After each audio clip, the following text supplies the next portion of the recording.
James for three. Alexis attacking.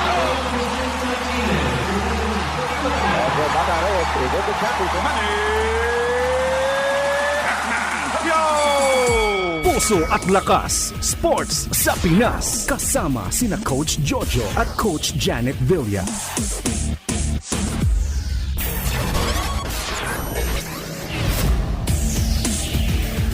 Isang mapagpalang Sabado sa inyong mga teammates. Ito po si Coach Jojo Villa ng Fellowship of Christian Athletes at ito ang programang Puso at Lakas Sports sa Pinas sa 702 DZAS FEBC Radio TV.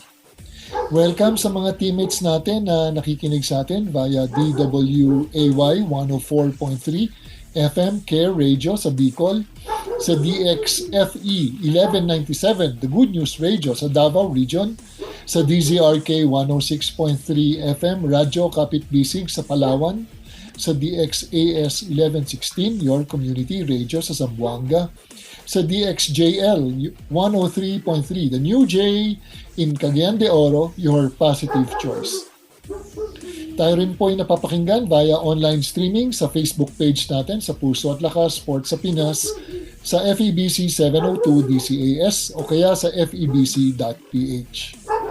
Batiin ko lang po mga teammates na madalas makinig sa atin, si Rosalinda de Guzman, Ray Bondoc, Rose Casoco, Rosalie Centillas, Rose Mia Cuenca, Alquinto Alquin, Gab Ferreras, si Hannah Jane, and si Kyle Joshua Chan, si Baby Navisaga, si Coach Glendino Gopez, Maricar Loriaga, Nora Cabantug, Jolie Padilla, at Flor de Liza Menes.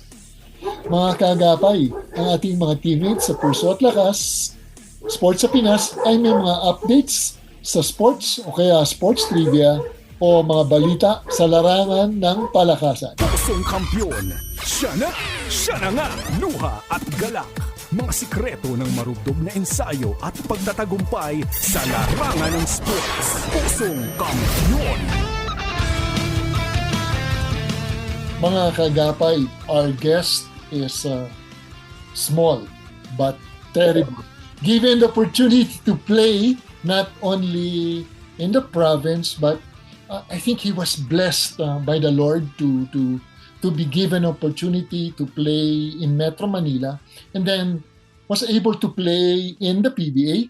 Not everybody plays in the PBA, gets to play in the PBA, and now is an assistant coach for NLEX sa PBA. Let's all welcome Coach Eman Monfort. Kamusta na, Eman? Coach Jojo, good evening, and to all that's watching. I hope you guys enjoy our interview, and praise God for this opportunity. Eman, alam mo, I heard your story, pero from somebody else na you were a scoring machine, no? Sa probinsya, before you were discovered by the Ateneo men's basketball team by Coach Norman, and then you were able to play for the Ateneo men's basketball team and won championships. Paano ka ba na-discover ni Coach Norman Black? Coach Jojo, gusto mo ba yung very long story o yung medyo short story na lang? So, I started playing basketball, organized basketball when I was 9. I was part of the St. Joseph Grade School in Iloilo. Kung alam mo saan yun, kung saan masarap yung batchoy, yung tatoys, manok. Yan. So, I started playing when I was 9. And then I transferred to Ateneo de Iloilo. Before it was called Santa Maria Catholic School.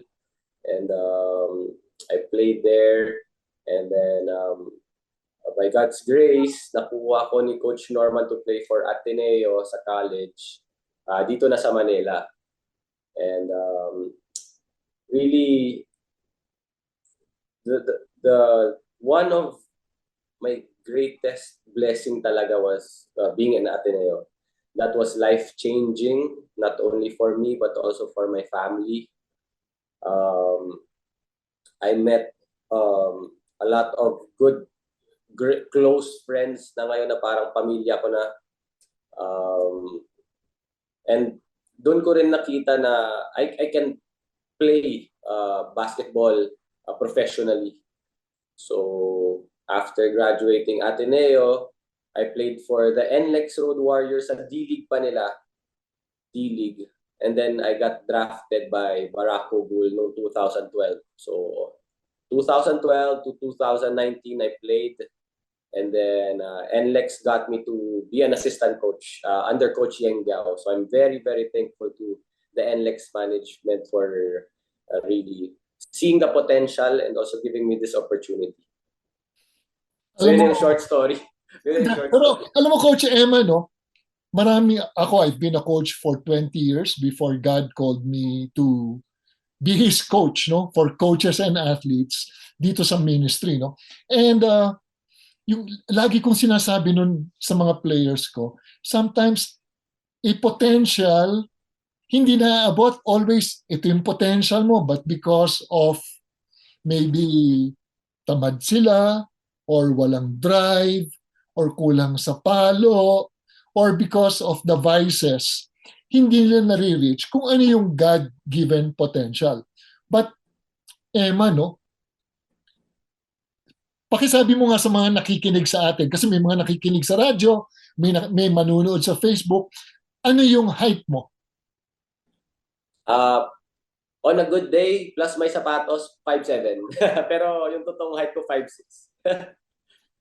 Imagine, Emma, no, for a 5'6" person, player, no, to make it to the PBA, medyo close to impossible. But you were able to make it by the grace of God, not because talented ka lang, but because there's something in you that made you a better player. And when you were with dito na you were playing in Iloilo, no? Were you a transferee or diretso from high school kinuha ka nila to play for the Ateneo men's basketball team? Tama ka. From high school, diretso sa college. So after I graduated high school, diretso ako sa college. So they were able to spot talent, but sometimes yung talent na yon kung hindi na harness ng maganda, di ba? Nasa attitude yan eh. Tingin mo, what are the 2 or 3 things that separated you from other people, from other players, that made you the person that you are right now, di ba? Na naging assistant ko pa. Ano yung 3 katangian na tingin mo meron ka na gusto mong sabihin sa mga tao na baka makatulong sa kanila? One is really, sabihin ko sa'yo, no, yun nga, if not through God's grace, ang marami kasing obstacles and struggles. I failed countless times. I broke my hand twice in 1 year. Nakat ako sa team, ano pa. So, all those struggles na nadaanan ko, you know what, I never felt discouraged in a way na parang stop na ako or nakat ako uwi na lang ako or to that point, alam mo yung ganun, I thank the Lord for really for giving me that support system, yung family ko, people who kilala ko, they care about me. They in a way binigay ng Diyos sa akin yun eh. And they helped me a lot. And yun din na parang I always, yun nga parang even in midst of those struggles, I find it that I'm happy. I don't know why. May ganun eh. Parang okay, kung ano yung present ngayon, then I'll face it. Then let's see tomorrow. Parang ganun. So that's one. It's really never being too high or too low. It's always just, you know, thanking the Lord that you're there or being, kumbaga parang grateful lang kung anong meron ka. And then just continue to strive. Yun lang yun. Perseverance siguro, that's number 1. Perseverance from the Lord. And I guess number 2, it's no secret and a lot, basketball-wise naman, a lot of players will agree to me that it's really hard work. You have to put in the effort. It's no secret. It cannot be bukas magiging shooter na ako. Ganon. It's not like that. You have to put in the work, and that's you have to invest in your craft. Again, talent can just bring you to a level, but that hard work will bring you to a higher level. So those are the two things that I really believe that helped me during my career. So mga kapatid, no, sa mga nakikinig, number one, perseverance. 2 beses siyang nabalian, no? Isipin mo, fractured.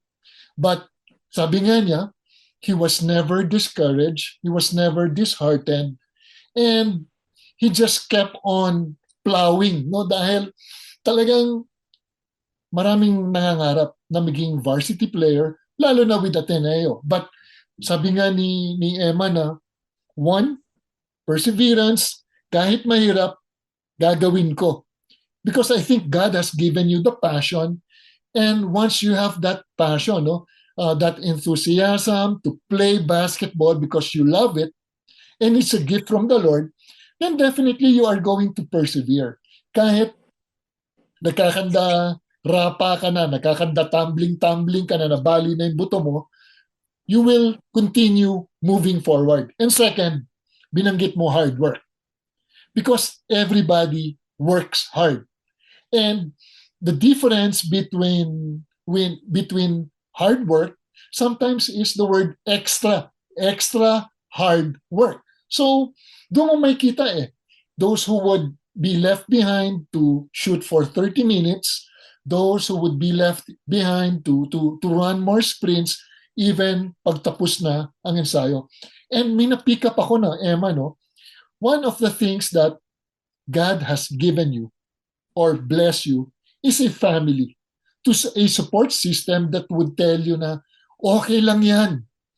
Kahit hindi ka napili, nakat ka, just continue playing because there's always light at the end of the tunnel. Hindi naman lahat yung kadiliman, no?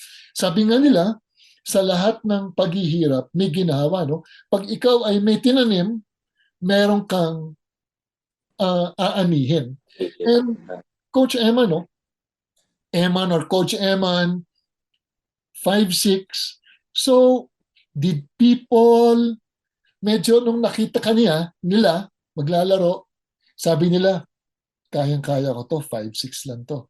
So, did you sense that people sometimes would see na, kayang-kaya ko to si Eman, papakainin ko to ng alikabok, but they end up na siguro naisip nila, wow, iba pala tong si Eman.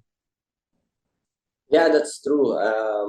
Kahit sang level ako napunta, I really have to prove myself kasi nga maliit ako. But actually, it's one way of parang it's an advantage for me, more of a disadvantage. I guess when they well, yun nga, one thing I've noticed din with myself, I've never listened to mga nagda-doubt, para sa akin noise yan It's noise. I don't listen to noise. I believe what I can do. I trust in my work that I put in, and ayun na din. Again, I don't think of my height as a disadvantage, but more of what can I do? What can I do with the things that I have, the talent, the size that I have? And yun yung way, or else kasi if I listen or if I think of it na parang lugi ako sa height and stuff like that, then I would not survive, no? So it's really my survival instinct na parang sige, sabihin niyo lang sa akin malit ako pero mamaya kawawa ka sa akin. Parang it's the other way around. Parang tingin niyo ganito, but for me, wala, baliktad yung nasa utak ko. So it's a mindset, no? It's all in the mind that sabihin mo sa sarili mo na this is reality. This is the body that the Lord has given, and He has given me tools to succeed. So how am I going to use this, no? My coach always tells me before, Jojo, kung tayo ay binigyan ng Volkswagen, no? Ang kalaban natin Mercedes-Benz. We've got to learn how to drive a Volkswagen and beat the Mercedes-Benz and BMWs. So, ganun ba yung naging attitude mo? Correct. It's just unsurmountable uh, um, courage and talagang confidence. Kasama na din talaga yon. And kalimutan ko sabihin din na parang ano rin it's heart over height din talaga yung panglaban ko eh. It's really, 'di ba? Yung puso mo rin sa basketball in a way. Emma, no, when you were playing for Ateneo, I was an assistant coach for Coach Ricky Dandan. And the first time ko nakita si Eman, ang kilala ko, yung kapatid ni Eman kasi the brother of Eman is a basketball coach, no? Was an assistant coach for St. Francis kay Coach Gabi. Kaya nung nakita ko si Eman, sabi ko, kamukha niya yung coach ng St. Francis, yung pala younger si Coach Eman. And yes, 5'6". The first thing that came to my mind is, can this boy really play? And yes, he burned us. Kasi tumitira siya sa 3 points, no? And syempre, si Eman, given kung ano yung kanyang height, syempre, hindi naman siya sisingit papunta sa ring at magdadunk. Therefore, the skill that he really polished was shooting. Eman, paano ka ba gumaling dito sa shooting? This started talaga nung high school ako. My coach, pangalan niya si John Trompeta. Grabe yung confidence na binigay niya sa akin. From start ng first year ako sa Ateneo Iloilo, talagang if I want to shoot, may bantay o wala, never na may time na talagang in a way nagagalit pero yung confidence na binigay niya sa akin, yung green light na binigay niya sa akin, that nasama ko, nadala ko sa career ko, and I thank him for that. Talagang he gave me that confidence to really play my game as a scorer. So, laking bagay para sa akin. Nadala ko yung confidence na yun. Emma, no, I think when we were playing against you, we know that you are a 3-point shooter, and you are going to you have the green light to take that shot, and it really hurt us a lot of times because you converted on it, because may mga teammates siyang malaki, may teammates naman silang nasa labas, smaller than the ones na nasa ilalim ng court. So Ateneo would hit us with different weapons, either inside or outside. Eman, binanggit mo na as much as possible, ayaw mong ma-discourage, no? And there were times you were cut. Did you make the first year, when you went to join Ateneo, when you were a freshman, automatic ba na lineup ka? Yes, automatic na lineup ako, and then na-line up ako ulit nung second year. But during my third year, doon ako na-cut. Third year is what year? Man. Ito, para mas clear, the third year na na-cut ako, yun yung first championship ng Ateneo sa 5-peat nila. Oh. So kung kailan ako nawala, nag-champion sila. So yun. But you were part of a champion team, di ba? Yes, 3. So after I was cut, nakabalik ako, and then I won 3 straight championships. Okay. Anong feeling mo when you were cut from the team? Well, I will be lying pag sinabi kong hindi naman ako na kahit paano. Parang, in a way, okay, I was cut, diba? Parang ganon. But, again, just I was just grateful that I was in Ateneo, di ba? Free tuition, my dorm, and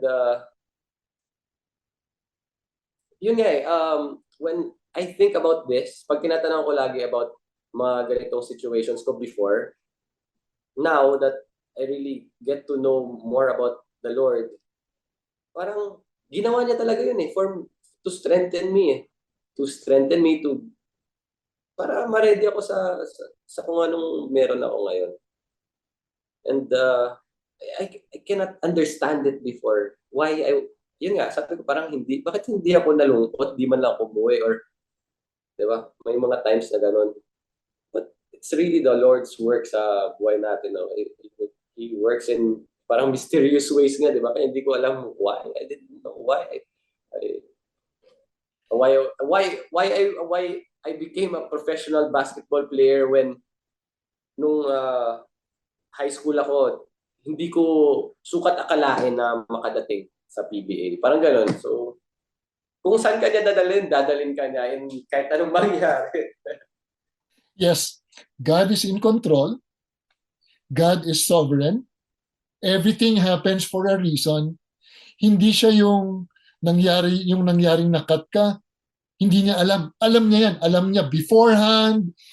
So, it doesn't surprise the Lord. But, I think yung attitude mo doon, no? Yung unang gustong ayusin ng Panginoon. Will you continue playing? Will you continue striving?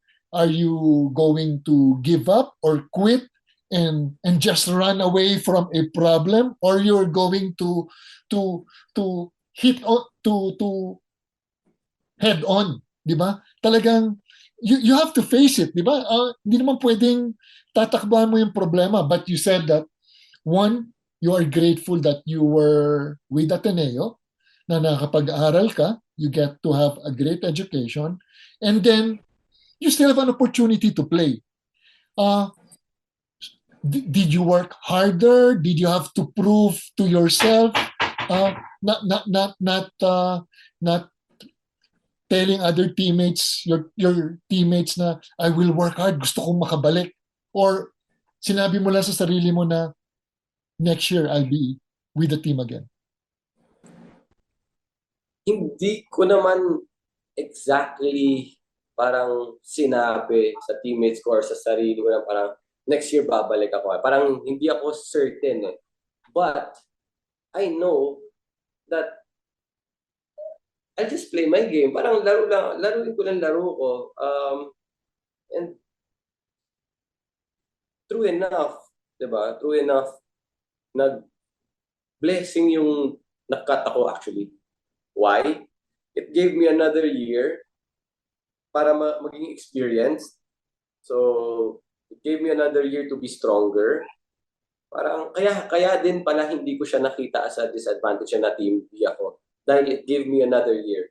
Kasi 'di ba nga sa UAP of 5 years. So, nadagdagan yung kumbaga yung stay ko for 1 year because na team B nga ako. So, kumbaga ni-ready lang ako for the next year. And funny thing, the next year, last na naman ako na nakapasok sa team. So, it's really by the again, grace of God. Sorry? It's all by the grace of God. Di ba? Last na naman ako nakapasok. So, yeah. Ako parang, so thankful na. Now that I'm there, hindi rin naman ako yung parang pabayalan din, di ba? I won't do that naman. Nakat lang ako, pabayaan ako. No, I also worked hard. Same lang din, sabi ko nga, it's no secret. You just have to work hard. Yung attitude mo should be always positive.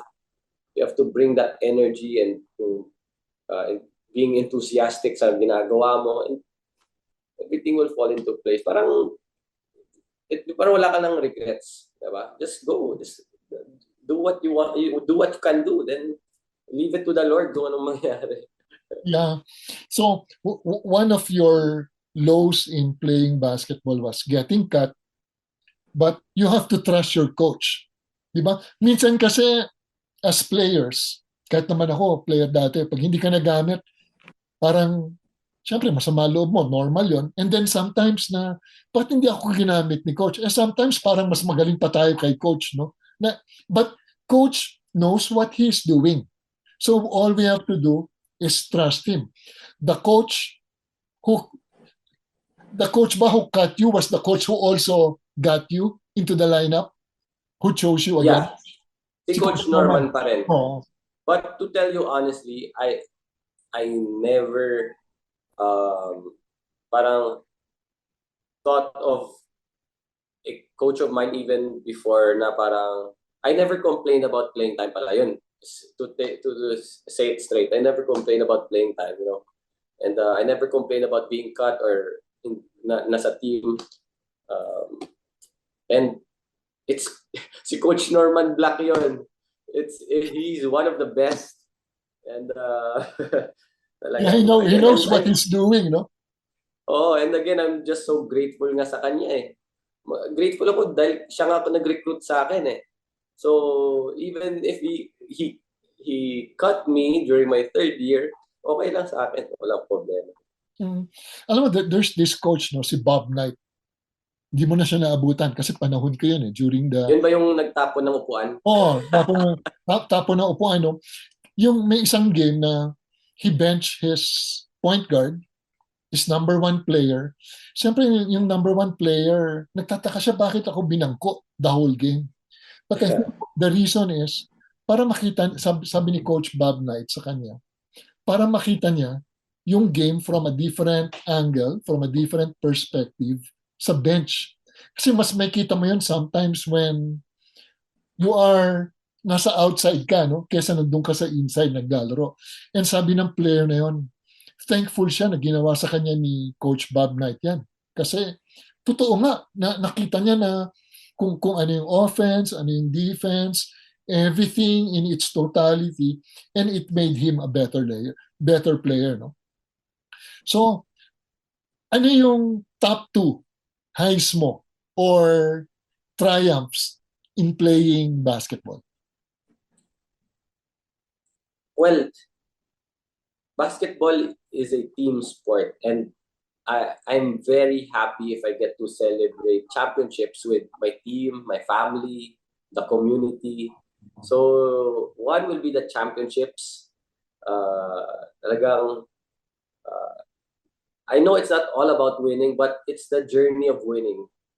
Yung journey ng winning is it's very fulfilling in a way dahil you get to spend time with parang nagiging kapatid mo na rin or kaibigan mo na rin yung mga teammates mo eh. You get to know them, their families, diba? Yung struggles nila. Lalo na kami yung mga taga-probinsya kasi sa dorm kami.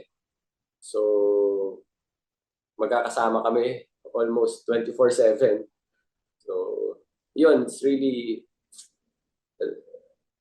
parang the journey itself will be number 1. And then number 2, siguro parang being in the PBA. Yun. Kasi it's a dream din naman talaga. And who would have thought, diba? Parang yun yung naisip ko lagi. Who would have thought that I could play in the PBA? Eman, while you were playing high school basketball, did you ever imagine na you'll make it to the PBA? I know that all basketball players, ang dream nila, dream ko maging PBA. But for you, did you ever imagine na makakatapa ka sa PBA? High school, hindi pa eh. Yung focus ko nung high school was to go to college. So, sabi ko, sana makuha lang ako sa Ateneo. So, nakuha nga ako. And yun, very blessed that I was there in Ateneo, guided by the right people. And doon na rin ako sa Ateneo during my last year. Doon na rin naisip na, maybe I have a shot making it in the PBA. So, it's just one step at a time siguro. Yes, you can dream big. That's part of talagang growing up. You set a goal. That's very good. But you have to see also what's in front of you and then take it strategically kung ano yung pwede mong gawin step by step para maabot mo yun. So during my high school years, yun lang yung siguro naisip ko to go to Ateneo for college. Then eventually, doon na rin pumasok yung idea na, oy, kaya ko rin pala mag-PBA. So how do I do it? Oh, here, go. One step at a time. Emma, no? Sa mga nakikinig, even sa akin, for somebody to make it to the PBA na ang height 5'6", una, ang hirap pumasok sa PBA because you are competing against the best, no? Imagine from high school, ilan lang mga kalaro sa UAAP. Ang daming high school players all over the Philippines, no? And then from the UAAP, iba lang, kukonti lang makakatungtong sa PBA D-League, no? And then, kukonti lalo ang makakatungtong sa PBA. If there are 10 teams or 12 teams, times 12, kung 12 yan, times 12, there are only 144 players. And sinasabi nga nila lagi height is might. But right now, because of the game, everything changed, no? May 3-point shooting, and sometimes it's not your height or the size of that person, but the size of your heart, no?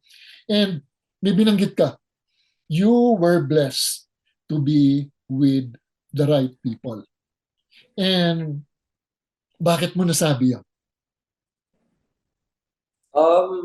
If I guess talagang if in different people, different situations, different circumstances, I was blessed that my dad and my mom, they were very supportive, diba? So laking bagay na yun. I know players or friends na, diba, walang dad or walang mom to really support them and guide them. So I was blessed with that. I was super blessed with my brother, who's a basketball coach. Every after games at Ateneo ko before, I will receive a long message from him. So every game yan, what I did well, what I didn't do well, and maganda yun maganda yun kasi you get to really check kung saan ka na as a player, diba? And sinabi ko nga rin, guided by the right people because yung coaching staff din nila, Coach Norman, assistant coaches, Coach Sandy Arespacochaga, Coach Gabby Severino, Gina Fable, John Jacinto, Jamai Karin. Sorry kung may na-miss ako, but all my assistant coaches talagang helped me out a lot, one way or another.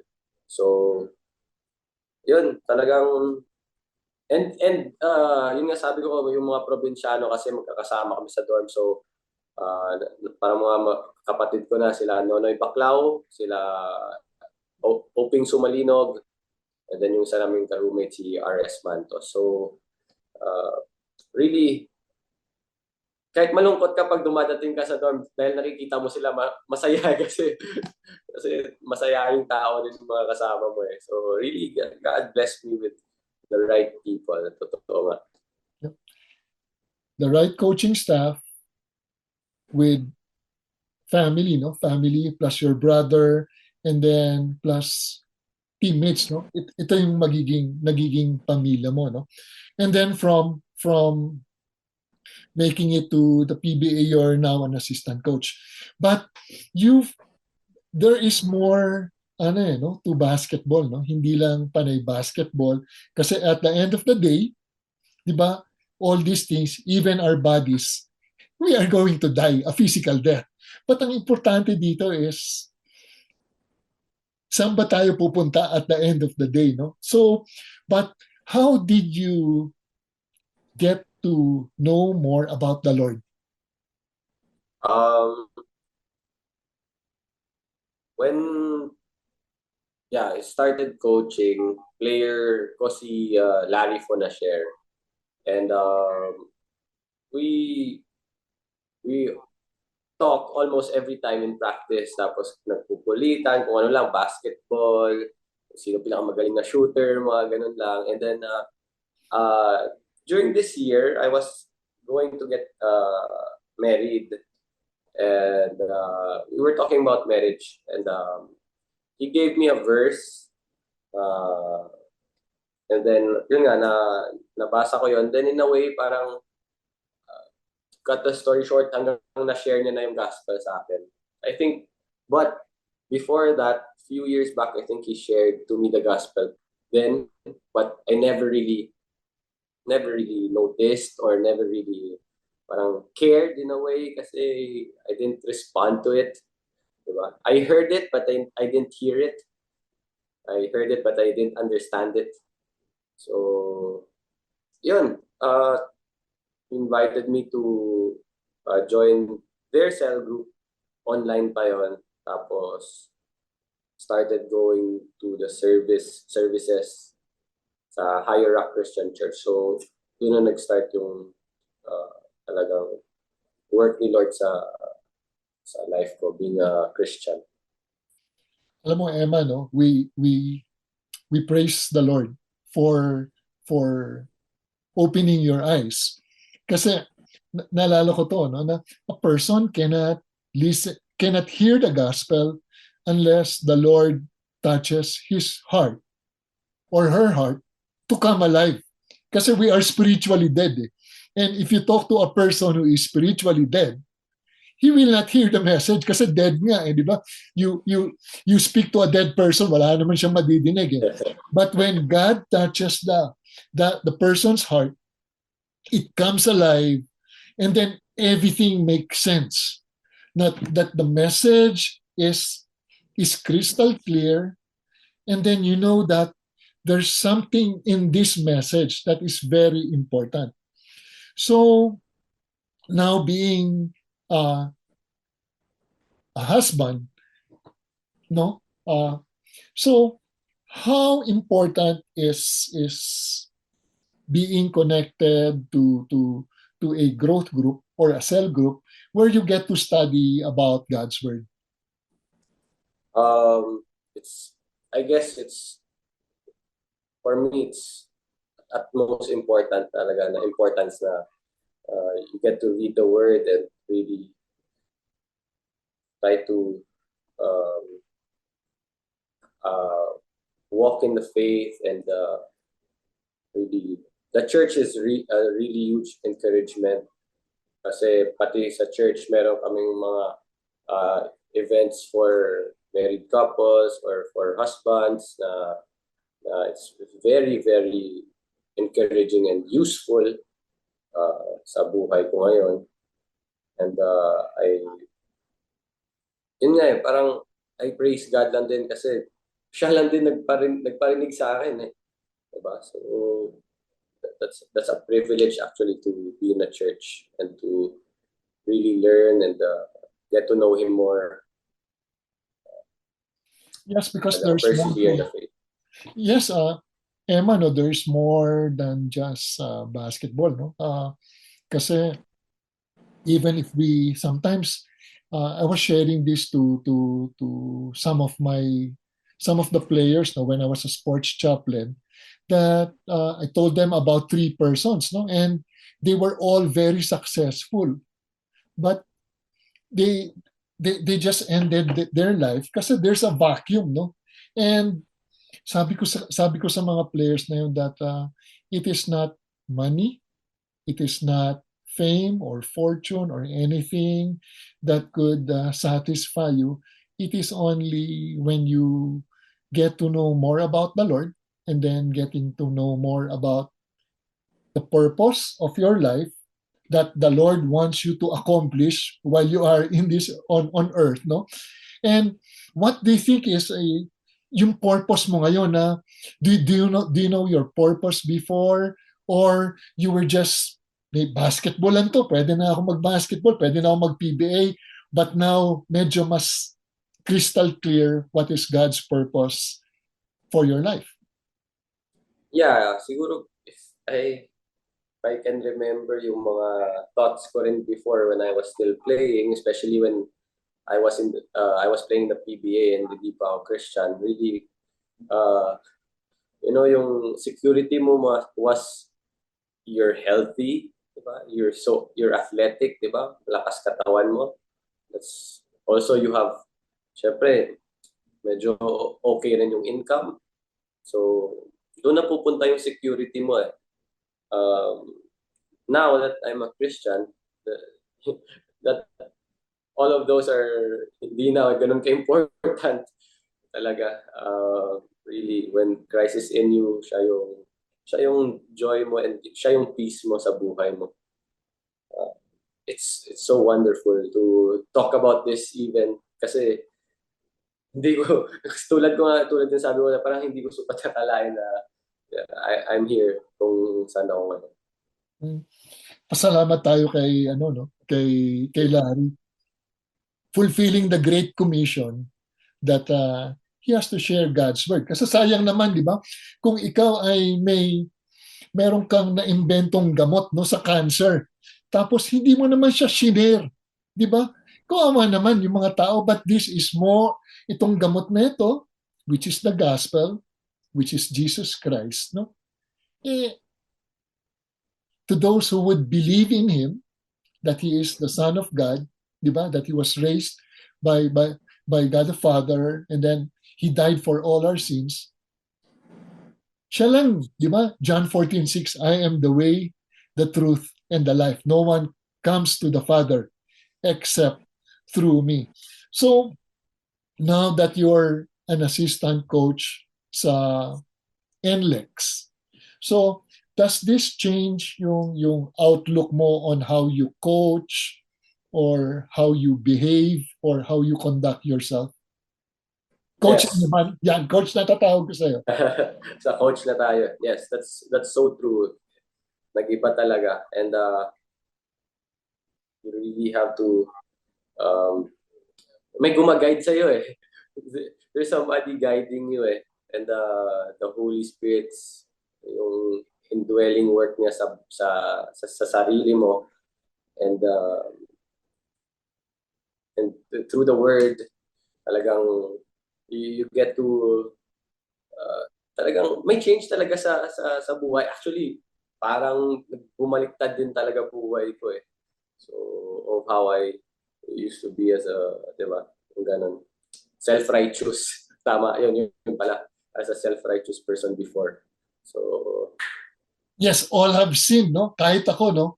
Sabi nga nila, for all have sinned and fall short of the glory of God. But it is only through the Lord Jesus Christ that the imputed righteousness of Christ, no, as we believe in Him through faith, no, and so Coach Eman, hindi ba nagtataka yung mga teammates mo na, syempre una nagtaka sila, si Larry Fonasher, now is a Christian, and now manonotice ng mga teammates mo na sabi mo nga, nag-iba, medyo nag-turn around, and were your teammates or teammates in college or in the professional, were they surprised?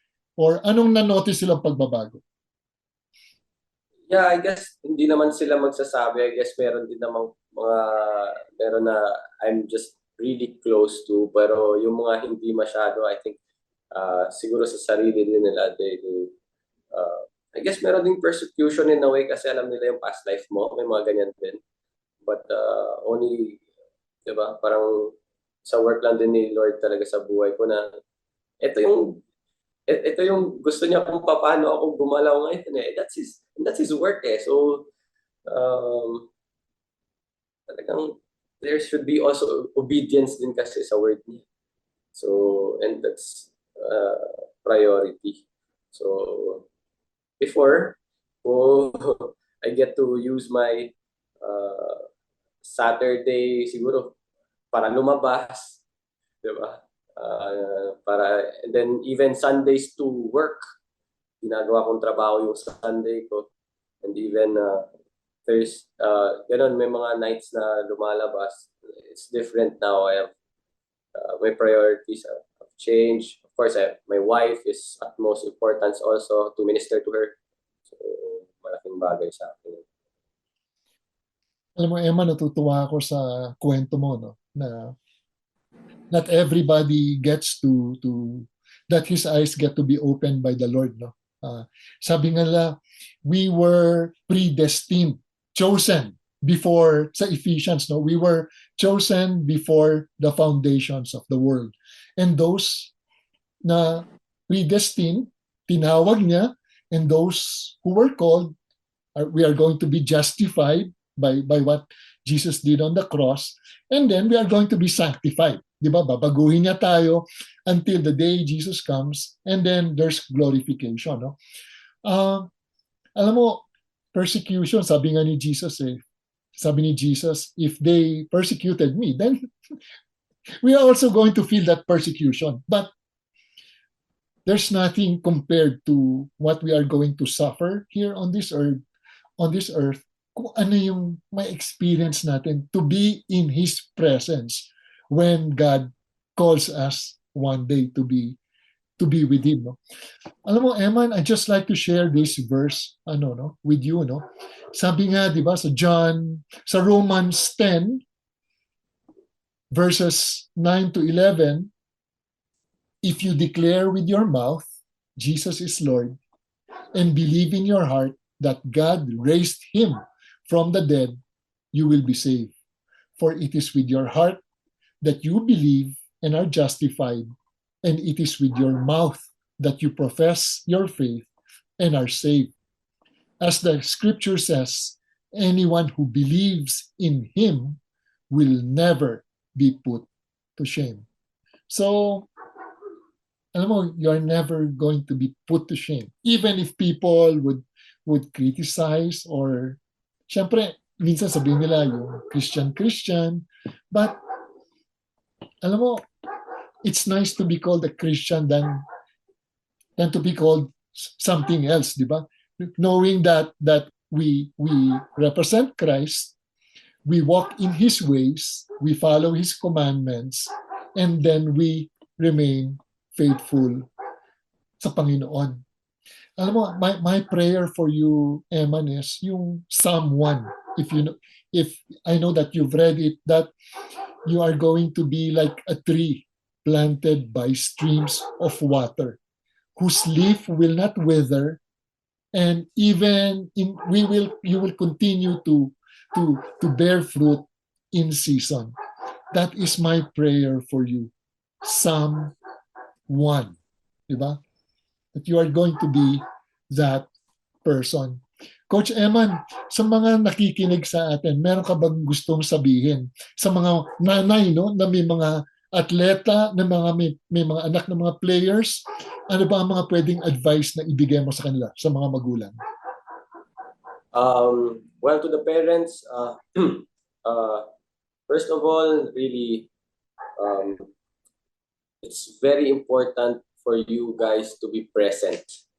Malaking bagay yung presence ng mga magulang for your support to your kids. Just be present. Be there. Game, kung kailangan sa practice, be there. Your kids will love you more because of that. So malaking bagay yon. And also, be there, not only be there pag nananalo, but more so pag talagang na-fail siya. Kasi that will actually teach him or her a lesson. So be there to guide them, to comfort them, and to lift them up and encourage them. So malaking bagay yung presence ninyo, support. So sa mga magulang na nakikinig sa atin, sabi ni Coach Eman, presence, to be there, hindi lang pag nananalo, but lalo na pag natatalo. And pag natatalo, di ba, Eman, dapat minsan hindi na tayo magsalita. Just feel na kung ano yung naramdaman ng anak nyo na galing sa talo. Sometimes they just need a hug, di ba? They just need your presence to be there. That's so true. We don't have to say anything, lalo na pagtalo, dahil may mga players na ayaw makadinig ng kahit ano, especially when coming from a loss. Yeah, that's so true. Just be there to comfort them. You know, sino naman, di ba, gustong matalo. So, you know that they did their best, so just be there for them. Do you have a favorite verse na gusto mong i-share sa mga nakikinig sa atin?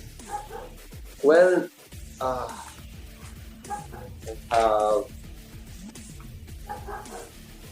medyo on the spot ako, but yung sorry yung syempre siguro talagang talks about God's wisdom and the humility of Christ. John 3:16, for God so loved the world, He gave His only begotten Son, that whoever believes in Him will not die but have eternal life. I guess talagang the obedience of Christ and the humility of Christ to go to the cross to save us. Hindi niya kasalanan, sa kasalanan natin. And so now we have to be Christ-like in that humility. Who are we, di ba? Who are we to not serve the Lord, our Lord and Savior Jesus Christ, to pay the penalty, the pinaka, diba, death na on the cross, diba, to save us from our sins. So, Yes, Emma, no? John 3:16, that the Lord Jesus, no? He was obedient to the point of death, even death on a cross. Isipin mo kung gaano napakasakit nun, di ba?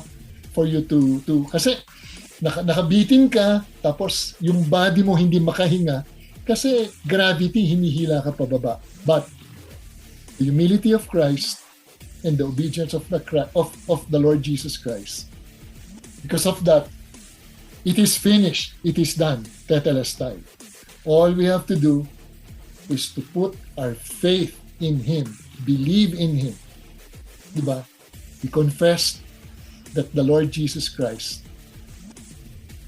paid the penalty of all our sins, and to those who would believe in Him shall not perish, but will have everlasting, eternal life. Thank you for that verse. Maraming salamat sa inyong pakikinig. Ito po si Coach Jojo Villa ng Fellowship of Christian Athletes at inyong napakinggan ang programang Puso at Lakas Sports sa Pinas sa 702 DCAS, FEBC Radio TV, agapay ng Sambayanan, miyembro ng KBP, kapisanan ng mga broadcaster ng Pilipinas. Magandang Sabado po sa inyong lahat. Puso at Lakas Sports sa Pinas.